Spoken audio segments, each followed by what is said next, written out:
You want to update on the movie? I do want an update on the movie, not the movie that we're going to be talking about, the Richard Linklater film, but I want an Mm-hmm. update on the Secret Society for Slow Romance because after we talked last time, Sujewa Kanayaki and Alia Lore, I'm stumbling over the names here. I'm sorry, Yeah, yeah. it's It's late. All it's good. it's a it's Akanayaka. You have to pronounce Akanayaka. all the letters. Akanayaka. Akanayaka. Okay, Yeah, we've known each Sujewa. I other. didn't know that. We've known each other for over a year now, and I think every time I pronounce your name, I pronounce it differently. So It's a tough one. it is. It's kind of It like took me a long time to learn it. well, okay. So give me an And update on. Sri Lankans might say I still don't know it well. Oh well, there. I feel like I'm in good company then. There you go. All the Sri Lankans versus all the other Sri Lankans versus you. That's right. So tell me what's going on with the film. You are deep into editing. Yeah, I'm almost done. As always, it's a couple of days away from being finished. But I missed the South by Southwest deadline. But they were really nice. They gave me like 10 extensions, probably four extensions. No, I think it was Then, closer to 10. maybe. Then early last week they were like, yeah, we have to start. We have to wrap up the submission process. So just send us a movie next year. I'm like, yeah, thanks a lot for all the extensions. Too bad I missed them. They're a nice festival, but I'm aiming for CineQuest now. That's another big festival, and they have a deadline on the 15th of December, also an extended one on the 15th of January. So I should be able to make one of those. That's quite an extended an extension. Yeah. Wow. Yeah, I think this week I should be able to finish. Today is my birthday, so I didn't really get. Oh yeah, done. happy birthday. Yes, I Thank was. you. I was going to say I didn't know exactly when to slot this in, but yes, a very happy birthday. There you go. Getting old, not as old as Godard or Woody Allen, but getting old. I was going to say you look great for 21. Better looking than both those guys. And this is one of the gifts still unopened. Another one from Amanda. Oh, Yeah, it's been a great day. A lot of wishes, a lot of interesting videos being sent, and gifts. So, and last night I watched Valley of Tears on HBO. It's a 10-part fictionalized series about the Yom Kippur War in Israel. And compared to that, my day today is amazing. wait, compared to the war or compared to the miniseries? Compared to the war, as depicted in the miniseries, those guys were having a hard time. Everyone involved. It's always nice when your birthday is better than a war. That's right, but it's a good show. And Before Sunset is also on HBO Max. So HBO Max is carrying all this amazing content. So the film, the picture and audio is still being edited. Some of the color and sound work are done. Music is not done yet. So at least 2 or 3 full days of work left. So my plan next few days is to do nothing but try to finish that stuff up. It's fun to edit. Usually I end up watching hours of me and Alia rehearsing and our in-between talk, which is as entertaining as the actual movie.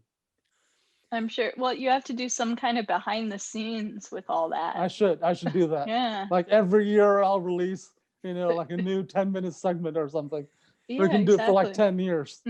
Now, can you fashion an entire separate narrative from that in between talk, because you could release 2 movies? I think so. I have 15 to 20 hours of footage. Wow. We shot a lot because we let the camera run, rehearse, and filmed without slates. And that was easy while filming.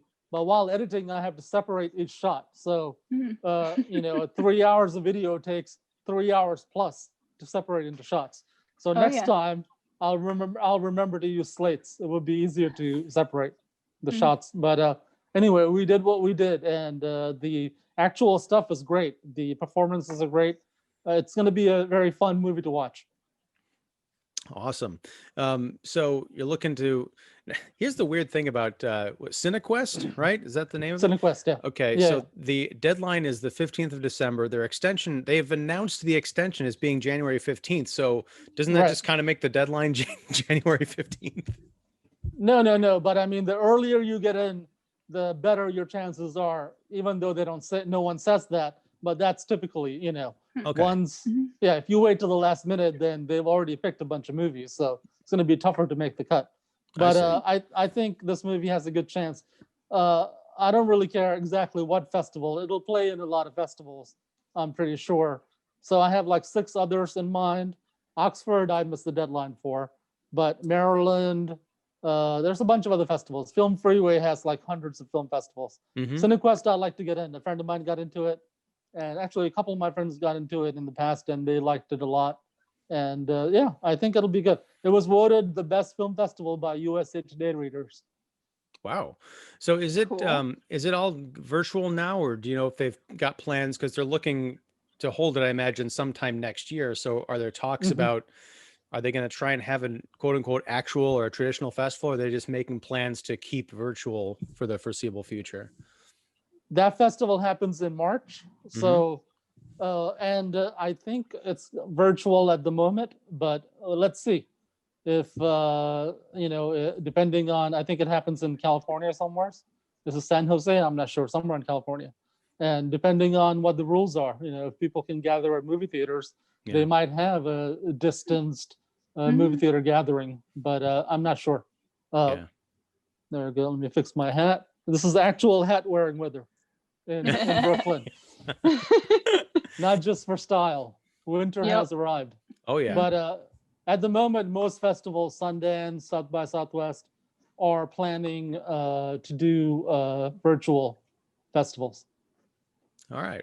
Yeah, because I know I asked because we're coming to the end of 2020 and a lot of festivals Mhm. had to make that shift. I just didn't know if there's any talk about next year, if there's any kind of a hope, or if they're just saying, yeah, we're going to stick with this model for the time being, and plan once there's actually something we can plan around. There's hope. A lot of the festivals are saying they're not committing to an exactly all virtual. They're saying we'll see when the festival happens. Yeah. Some of the festivals that are happening later next year, they may be able to have, after the vaccine's out, they may be able to have actual physical gatherings. But I like the new virtual model. It makes it more accessible to people all over the world. Yeah. And, hopefully that'll be one of the lessons that festivals have picked up on, is making it, accessible. Even if they go back to Mhm. the full, the full swing of things, they'll have a virtual component to it. Because I think I like Yeah. that sort of democratization of the process. Yeah, it's less, walled off from lots of people. Now Yeah. anyone anywhere can sign up and participate. Yeah, for sure. Cool. How you doing, Alia? So by the I'm time doing we well. do, sorry, Participating a lot. Oh, we're good. sure. Well, one last thing. Oh. By the time, Ian, we do the next show after January 15th or later, on or about January 15th, you probably will have seen before, Slow Romance. Just give me at I least look a forward week's. to seeing it. I need a week's heads up so I can plan for it. Yeah, we'll do. That's- okay. Aaliyah will love it. You'll probably watch it every day, Aaliyah. Like, oh, that's me. That's me acting again. Yeah, well, I definitely will have to look through it just to pick things out for my reel and all that. But Well, real, it'll be after whatever I release to the public. You can pull from there. sweet. Yeah. Yeah. Once the movie's out fully to the public, you can take anything. But until then, Good some things stuff. will hide. Works for me. Yeah, no, I'm looking forward to seeing how it all came together. And I saw the intro. Sujewa released it a couple weeks. Well, I think on Thanksgiving. Opening titles. Actually, Yeah. yeah. Oh, yeah. Yeah, and that looks. I was smiling throughout the whole thing just because You liked it? the look of it is just like the shots of the city and all of that. It's just so polished and Awesome. nice, and it just like even New Yorkers, I think, will get nostalgic for New York because we don't go out anymore. True. Yeah, I'm glad you like Yeah. that one. You're in that Yeah, segment. Did you I like am. your appearance in that segment? I did. Yes, I Awesome. look decent there. Not Mm-hmm. like a swamp monster. Yeah, no, you look good throughout the show. That's why we brought you in, to add more beauty to the show. I mean, Good stuff. my beauty alone would work, but having yours, adds more. You're getting modest Beautiful. in your later years. About 5,000 years old now. Speaking of later years, last month we talked about Before Sunrise, the Richard Linklater movie, and now we're going to talk about Before Sunset, what turns out to be the middle film in this Before trilogy. It takes place 9 years after the first one, and we catch up with Jesse and Céline. Now, I was struck. The first thing that hit me about this was it's a short damn movie. It's an hour and 16 minutes. You had 4 minutes of credits, but it's almost like, even more so than the first one, it feels like a real time, very short window of two people catching up and doing a quick walk around Paris before they have to once again leave each other, or not. How long was the first one? I don't even remember. It seemed like it was an hour and a half, 2 hours, something like that, or 1:45. Yeah, that felt longer. Yeah. And I think Slow Romance is more like Before Sunset than Before Sunrise, because the characters are older and they're just, chill and hanging out. It's not like the, young people falling in love type of thing. For sure. And that's something that, I mean, I loved Before Sunrise, but I think I love this movie even more. And it's hard to say if I would have loved it the same way if I'd seen it when it came out in 2004, because I was not as old as I am now. I didn't have, kids. I wasn't dealing with a lot of the same issues at that point as these characters are in this movie. Because you weren't interested in dating back then. Oh, I was. In fact, I was. Actually, no, that's correct. I was not interested in dating because I was with the girl who would become my wife. But we were dating, so I guess I was interested in that respect. But no, so the characters in the first movie were like probably 21, 22. We catch up with them later. They're, I know Céline says, Julie Delpy's character says she's 32. And so we're kind of jumping ahead 10 years. And those seem to be sort of important milestones. They're already sort of having these midlife crises, even though they're another decade away from experiencing that, unless they die when they're 60, which I hope is not the case. But I guess, what was your reaction to this film, both of you, the first time that you saw it, especially in comparison to Before Sunset? Did you see it when it came out, or did you catch up with it once the entire trilogy was out? Where were you at? You want to go first, Alia? Sure. Well, rewatching, I did the same thing I did last time, where I watched there are all these little clips, like of like the best clips. moments. And that I noticed, yes, this is the one that I saw in the theater with my mom many years ago when it first came out. So I would have been, let's see, 10. I can't do time. No, I definitely was older than that in 2004. You were born. You were alive in 2004. No, I was born in 2000. I'm 10 now. Yes, Right. I'm just a very mature 10-year-old. Yes. Yeah, older, a bigger 10-year-old. Well, this podcast is rated all ages, so you can be on here. It's okay. Oh, excellent, good. beautiful. Yeah, all ages. But show. yeah, no, I was I hate time. I was probably around 19, I guess. Okay, so that's a good year. Yeah, I was in my late teens, early 20s, somewhere around there, about in 2004. But yeah, no, I don't remember all that much of it. I honestly, I don't think many of the topics were ever very relatable to me. They not really now anymore, so than when I was 19.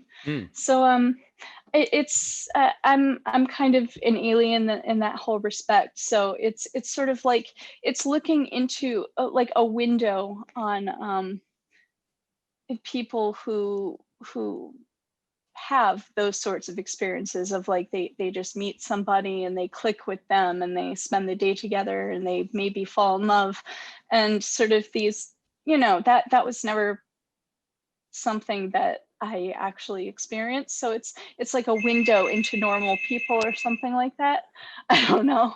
Oh, sorry, that's the loud bell of our food arriving. Please. Okay, you have to go get it. That. No, I think Max is Okay, gonna good. get it. Yeah. Awesome.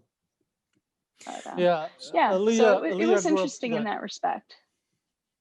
Yeah, Alia was a samurai in her earlier days, so she didn't have time for dating. Well, actually, let me ask you about that, because you said you couldn't. Well, a couple of questions. You saw the second movie of this trilogy when you were 19. Did you know that you were watching? Did you know that you were watching? I know they have some sort of flashback imagery early in the film. Were you aware that you were watching the second of 3 films? Did you feel lost at all? And also, did you go back and watch Before Sunrise after you watched Before Sunset to kind of figure out where these characters had come from? Or did you get enough of a sense from the second movie? No, I don't believe I had ever seen the first one when I went to see the second one. I'm not exactly sure what the impetus to go see the second one in the theater was. I assume my mom had seen the first one and she probably dragged you. Probably. Well, not really dragged. I mean, I liked seeing different movies, regardless of whether I was familiar with the context, I suppose. But it's hard to remember the specifics. I remember finding it charming. Awesome. So, and it's still charming. Yeah, definitely. All right. So, Sujewa, what did you think? And when did you see it, and what did you make of it? I saw it in Washington, D.C., East Street Cinema, I think, because I remember coming out of it and seeing Washington, D.C. Sites when it first came out, and I liked it a lot. I think I like it better than Before Sunrise, because the characters are older. It's not like young people meeting up type of thing. It's a couple of older people. Yeah. Couple of older. I think I was in 2004. I was probably younger than those characters. Yeah, probably. Maybe right around. Yeah, I think so. Was younger, and yeah, so it's just more interesting. They're in Paris. They have careers happening. So I thought it was a interesting, well done movie, and I really liked the ending. It was unexpected.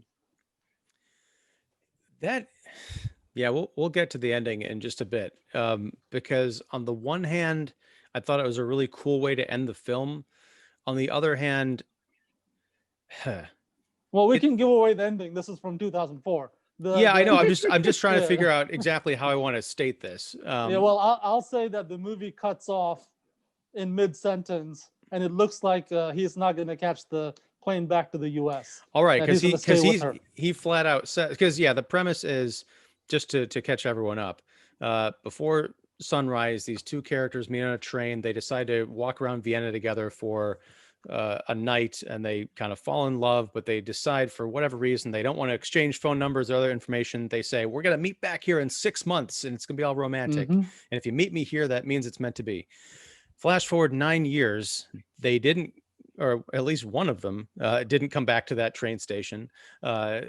Jesse, played by Ethan Hawke, has written a book about that experience. It's become a bestseller of some note in America. He's wrapping up a European book tour, happens to be the last stop in Paris, when Céline, played by Julie Delpy, shows up and completely just dumbfounds him by popping up at this reading / signing.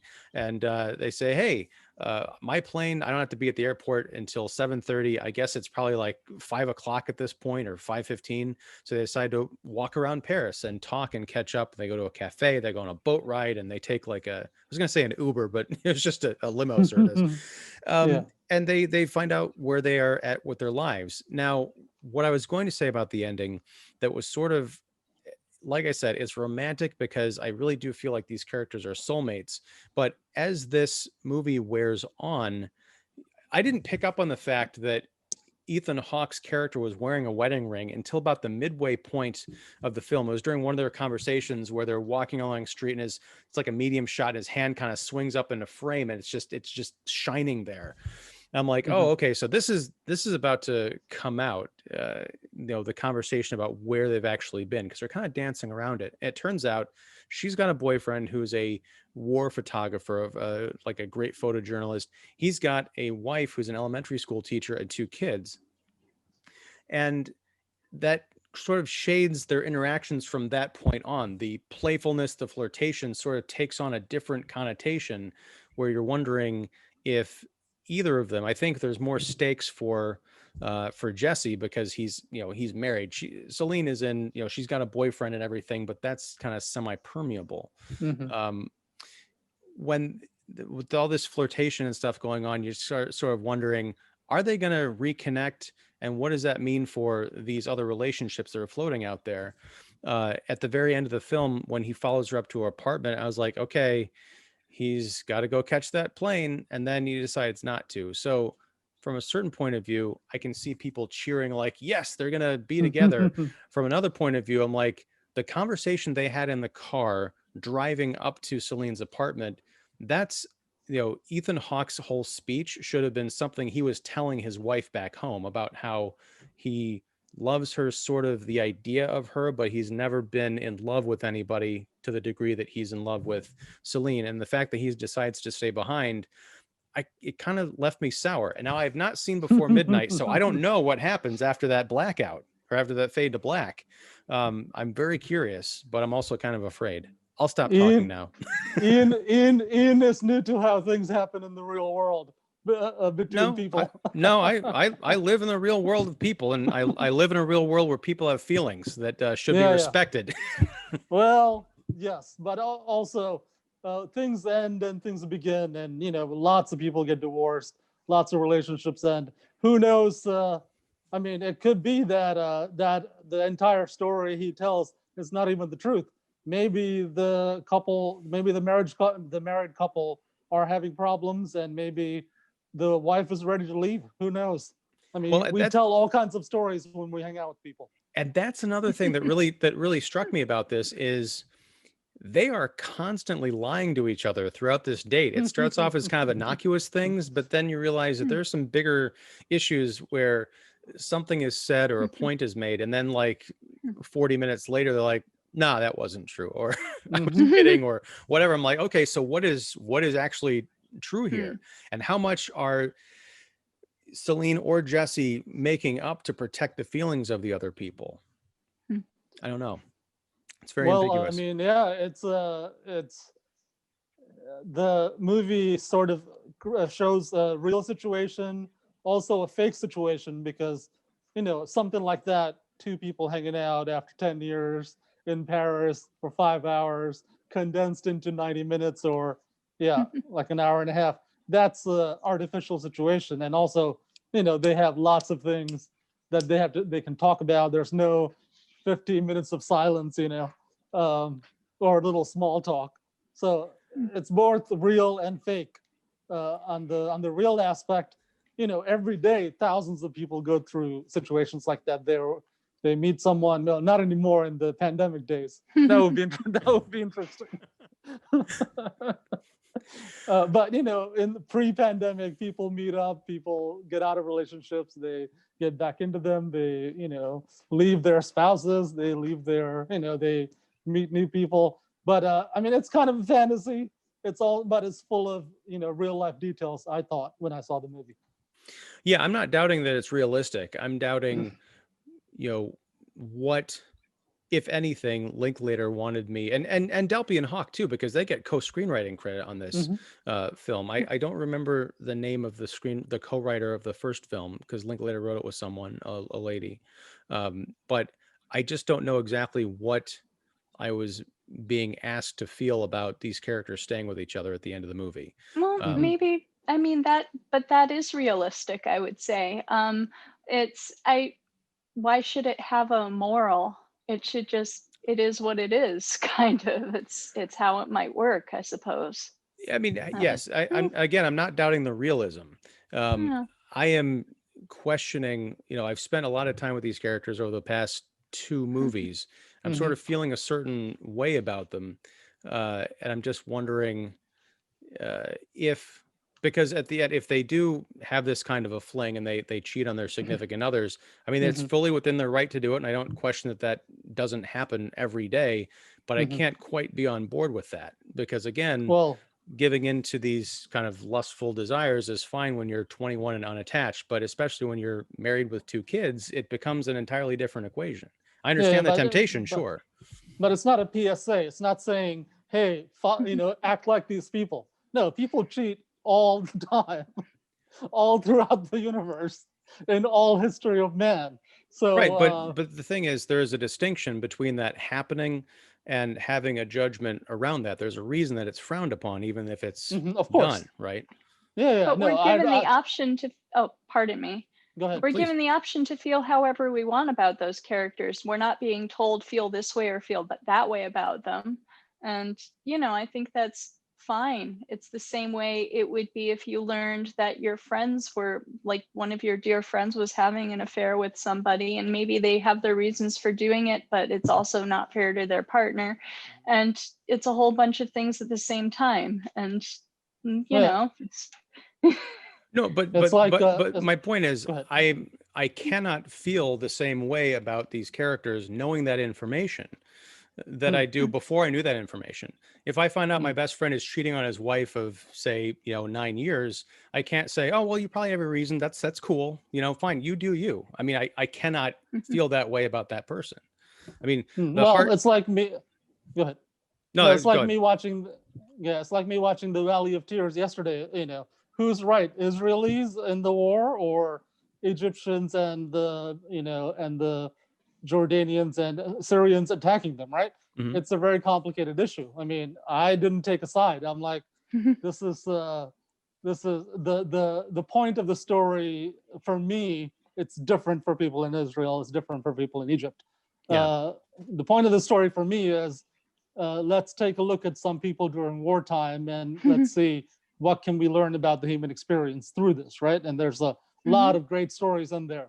War is horrible, obviously, and everyone's a victim.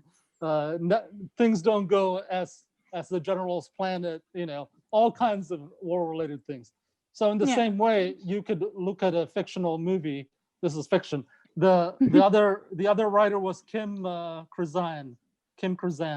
Okay. Of that movie, but in the other way. So yeah, if you have a strong moral objection to people cheating for whatever reason, then I could see how this could be a movie. That could be a thing that factors in. For me, this was not an issue. These are not real people, but they're talking about real situations. The things I liked about the movie, it didn't bother me that he was married, had kids, and she was in a relationship, blah blah blah. I like the fact that there were two interesting characters that we, in 2004 or even now, we almost never see, real, similar to real life people in fictional movies. So it's still very novel, just like Before Sunrise was, in most fiction movies, the plot, dictates what happens. Over here, we just get to hang out with two people for a long period of time, which I liked a lot. Oh yeah. And also I feel like there wouldn't be, like, if he decided to stay in Paris and wasn't married with kids, that doesn't, there's not much of an impact there. There is nothing to potentially morally judge or to walk away thinking about. They're just like, oh, happily ever after for these two. But it's not like that. And that makes it kind of bittersweet and just thinking like, well, okay, what are these people going to choose to do? And to me, that makes it more interesting than if they were both unattached and had no conflict. It's sort of, it puts that bit of complication in there, and it makes it more of a, well, to me a little more conflict, a little more moral meat or whatever, makes it interesting. So raises the stakes, that's what they say. Yeah. It does. I mean, I appreciate the ambiguity. I mean, it's a neat bit of texture. as far as if they hadn't been attached and they just stayed together, I got to disagree a bit because, and this isn't a perfect analogy because the end of The Graduate, Dustin Hoffman comes and sweeps his the bride that he takes away from the altar off of her feet because they felt supposed to be together. But then once they finally run away and they're alone, there's that moment where they kind of realized, well, now what? We've kind of got everything we wanted. Are we perfect for each other? Was this decision, really something that we can stand by? So we get enough of that tension between Jesse and Céline throughout this movie. There was a little bit of it in the first film because, of course, it's two people who just met, so they have no real context for each other. They got a little bit more here because there's been that nearly decade-long gap. But as much as they are head over heels in love with at least the idea of each other, they do kind of fight like cats and dogs in this movie more so than the first. Yeah, I thought at some points Céline is tough to get along with. I was like, all right, I don't think I want to hang out for a decade with this lady. Yeah, but then that's the case with everyone, male and female. Oh, sure. And even I did like the when Jesse is talking about his marriage, I did appreciate that it was coming from an honest place as far as married couples that I know who have been in long-term relationships. It's not either, it's been we've been in love since it was high school and everything every day is great, or we haven't been in love in a long time or it's never worked out. It's sort of that middle ground. There's a mutual respect. There's love that comes in the form, it's sort of embodied in their son or sons. I can't remember he has one kid, I think, or at least he only talks about one. I think she had joked about having two. That's where I was getting that from. But I did appreciate that. It made me wonder, Linklater, Delpy, and Hawke coming together to make this story, especially in the early part of the film. I wondered how autobiographical this was, because I think, Sujewa, you were saying that Before Sunrise was based at least loosely on an encounter that Linklater had.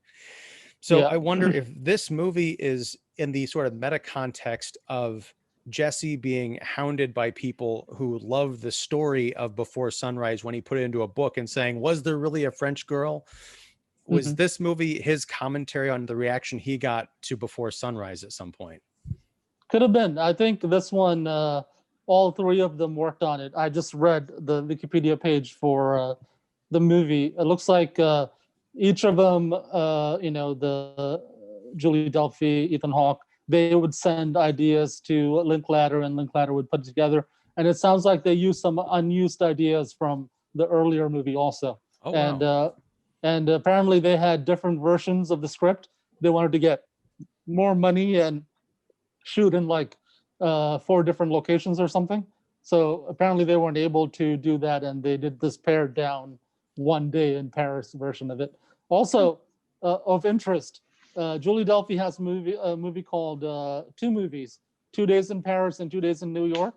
And her parents, the actors who play her parents in that movie, show up in this movie when they go to her apartment. Yeah. No, not in the photographs. When they go to her apartment, there's like some people having a picnic. Yeah. So the guy, the father figure from the later movies. Yeah, he's at the grill or something. Okay, yeah. And then the mother figure, the mom actress, also comes down. That's great. I wonder, I don't know if they're supposed to be her parents in this. Probably not. Probably some neighbors. But anyway, those might be her actual parents. And I think because I was looking up Julie Delpy when we were doing Before Sunrise, and I saw that there was like 2 Days in Paris, and I don't know if I saw the 2 Days in New York one, but it's like, what are those about? Chris Rock is in it. Okay. Chris Rock is in it. We can watch that. Are they at all connected to this? Because her character spent 2 years in New York. Yeah. No, they're not connected, but I mean, she probably got the idea from working on these movies. This brings me back to a question I had last time, which is, and it's even more significant now. Is this really slow cinema? Especially because it's an hour and 20 minutes and it just moves. I mean, they're kind of like you mentioned, they're constantly talking and going places, and that's not a criticism, but there's not a whole lot of downtime, I feel like this is almost like, if it's slow cinema, it's like the His Girl Friday of slow cinema. Yeah, this is not really slow cinema, but it's an unusual art house style that they kind of invented with Before Sunrise. Well, it can go back to My Dinner with Andre, two characters talking almost real time. So this is one of those entries in that genre of art house filmmaking. My Dinner with Andre, Before Sunrise, Before Sunset, and Slow Romance, The Secret Society for Slow Romance, coming up soon. Now, one other thing that hit me while watching this, it's 2005. Linklater and Hawke were working in some capacity, because this thing had gone on for a decade or more, on Boyhood. In reading the Wikipedia, did they ever mention any kind of crossover or any kind of co-development? I haven't looked up anything on Boyhood in years, but I'm like, they were collaborating, they were kind of meeting up with each other every few years and getting the cast back together to shoot these new scenes that would come out in this film ultimately a few years ago, that was like this decade spanning tapestry. The gimmick was kind of like, you get to watch this little kid actually grow up on film and become a young man with all these problems and parents fighting and stuff. But to see them actually working on a film during this time, I just wondered, like, what's their life like? Yeah, I haven't seen Boyhood, and the Wikipedia entry hasn't said anything about it, but I will watch Boyhood. I was busy when that movie came out. I think I was making the movie. I have not. Maybe that's something we can watch and talk about, because I haven't seen it. I saw it once when it first came out, and I loved it, even though it's this really long, sprawling, unusual project. Very unusual, and I'd have to watch it again to find out if I was in love with the gimmick of it or the actual filmmaking, or both, because I remember being quite taken by the movie. That was also the year it was like Boyhood or Birdman, which is going to win out. And man, I watched Birdman that year. I didn't watch Boyhood. So next, I didn't see either. Oh, okay. Birdman, highly recommended. Birdman, I think you'll like it. Okay. I'm terrible at watching movies. I need like, these ones are actually perfect for me because I can listen to them like an audiobook. Like My Dinner with Andre, that was easy for me. And the clips of these, it's they're talking. I get the gist while I'm doing everything else. And it's hard to find the time to sit and watch a movie these days because life is chaotic. And you have Slow Romance memorized, right? Oh yes, obviously. I could just like get up on stage and do both your part and my part. And of course I'll do your when I read the lines to myself, like the recording, so I could memorize them. Your character always spoke like Alan Rickman for some reason. Okay, so I'll alternate. Nice. So like it's me talking regularly like Allison, and then your character comes in and talks like this. Yeah, makes sense. Makes sense. So for the next one of my favorite voices, by the way, Alan Rickman. Yeah, yes, good. It's a good one.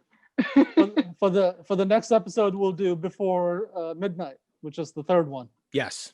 Cool. But one thing, first of all, Alia, I think, and I haven't watched Birdman in a while either. It's been a few years, but I feel like that's definitely a movie that you should watch, because the gimmick of that, it's also another kind of gimmick movie. It was filmed and cut together in such a way as to make it look like one continuous shot for like 2 hours, all involving the setup of this Broadway play. Yeah, it's great. But I feel like you could also, even the first time through, listen to that, because there's a lot of great dialogue, kind of rehearsal stuff, some great monologues, some real over-the-top stuff that you might be able to listen to it. It's got some sort of musical interludes during some of the transitions, so it'd almost be like a radio play, I feel like. Cool. Yeah. All right. And now the cops are coming. They're coming to take us away. Arrest someone. Yeah, no. There was a shooting up in my neighborhood. Oh no. Yeah. Oh yeah, no. Some guy, I don't know the details. Some guy opened fire in I think it was in the St. John the Divine Church. They were just people terrible. having Christmas carols, and somebody burst in with a gun. So yep, that's the world. That's today? Yes. Yeah, probably hit the just news happened soon. here. Yep. Well, by the time this goes up, unfortunately, it'll be old news, but that's terrible. I'm glad you're safe. Yeah, no, I didn't leave the apartment. I mean, my parents came in and we took our family excursions these days are like going to the art store. So we did Awesome. that. Awesome. Got some art supplies. I gotta do Great. that. Came right It's been too home. long. Yeah, good. You do a lot of good drawings. Thank you. I have a Well, bunch of them behind both me. of you, both Can't of you. really. Ian also. Thank you. But I yeah, haven't seen your drawings. oh, I'll have to send you a link. I just Yeah. a couple You weeks have the ago blog. launched a new art blog. Oh, nice. I'm curating the last 43 years of drawings that I've done. So Cool. I'll send you a Yeah. link to that. But no, Awesome. as far Thank as before sunset, Sunset, yes. yes, Right before title. sunset. The one thing I think is consistent, no matter how I feel about the characters, I don't want to make it sound like I hate these characters or anything, especially because I haven't seen this third chapter. I'm curious to see how it all wraps up. But I do love the dialogue and the naturalism. They speak sort of like what people say about Kevin Smith or Tarantino. They're very florid, very over the top dialogue, the way people wish they talked, kind of. I feel like Linklater captures that too, but in a more realistic way. You wish that everybody you met was as literate and funny and messed up in the coolest ways as these characters are. So I'm really Dialogue excited is entertainment. to see, yeah, and that's the thing is, I don't know exactly how you categorize this movie except to put it in the same class as the ones that we've also mentioned. But I mean, when it comes to this, an hour and 20 minutes of watching these characters walk around, I'll take that over, the latest Marvel extravaganza any day of the week, because you could watch this movie 3 times in the time it takes to watch Avengers Endgame. Good. We have one customer for the slow romance movie, Alia. Ian will watch it. Yes, indeed. That's all we need. So will my coworkers are interested, and my Awesome. parents. So your parents. There we go. We got about 7 people. Yeah, that's the start. Yeah. How did you guys like the cinematography in Paris? Looked nice, right? Oh yeah, it was kind of trippy because I actually got engaged in Paris at one of the locations congrats. that they went to. It was Sacré-Cœur. It's beautiful. It's funny because there's a whole other story about me in Paris that goes back about 10 years before the engagement story that I'll tell you someday. Awesome. But yeah, that it really is the city of love. But I think it looked great. And I especially loved the cinematography on the boat, because I was just thinking the whole time, we are so intimate with these characters on this small, like, little deck as they're walking around and talking to each other. It almost seems like they would have had to have had a drone hovering around them to get all those intimate shots, but it's seamless. Steady cams. Yeah. But it's a miracle, because when you're watching it, you're thinking, oh, this is a really intimate scene between 2 characters. You really feel like you're up in there. But when you step back and think of it from a filmmaking point of view, it's just so much skill and talent involved in making it look like you're just standing there in the conversation, when we're not. We're thousands of miles away watching it on a screen. Yeah, they did a great job. They used steady cams. I saw make behind the scenes photo.